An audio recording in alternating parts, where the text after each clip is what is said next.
Hello and welcome to Brad's Wi-Fi tips, and this is our first week with this, so hopefully it goes well. And this is going to be the first Wi-Fi battle we have, and he starts with a Volbeat and I start with a Stoutland. This is a Japanese person, so I don't know what to expect because they come out with some of the craziest things, like this Thunderwave off a Volbeat. So I guess one of the tips that I always prove to myself is always good to have good coverage on your moves, such as Fire Fang here, because otherwise I wouldn't have anything to really hurt it with. So it should be 2-hit KO'd, but of course it doesn't die, and it has Seismic Toss, so another example of don't ever expect the normal. Never do. It's weird out there, there's some crazy things. So it lives, and I don't like that, so I take 50 more damage.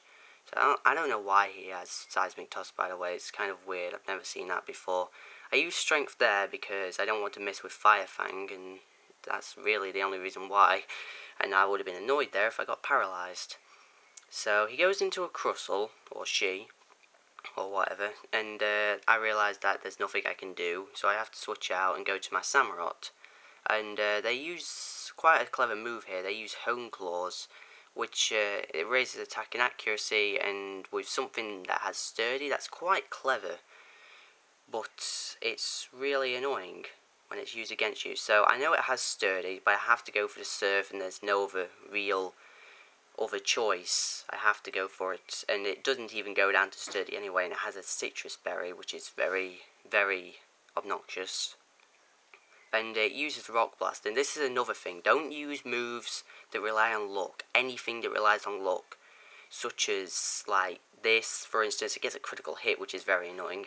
But things that rely on luck, such as, you know, things like Night Slash, that relies on luck for high critical hits. So I kill it because it doesn't get as many hits as it needs, and brings in a Volcarona, which well, I have to Aqua Jet because I have no choice.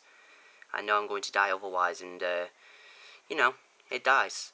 Well, it actually doesn't. It lives, and I was surprised at first, and then I realised I have Torrent, so I'm really happy about that. But obviously I have a paralysed Stoutland, so I have no choice but to go into my last, which happens to be a Chandelure. And it just, the funny thing is, he forfeits, but I get a Quick Claw activate, which is really funny. And the only reason why I actually think he stopped was because he had no moves to hit me with. I think he had just Buzz and a Fire move, and then quick Quiver Dance. So that's the end of this week, and I hope to see you guys next week if you stick around. See you guys then.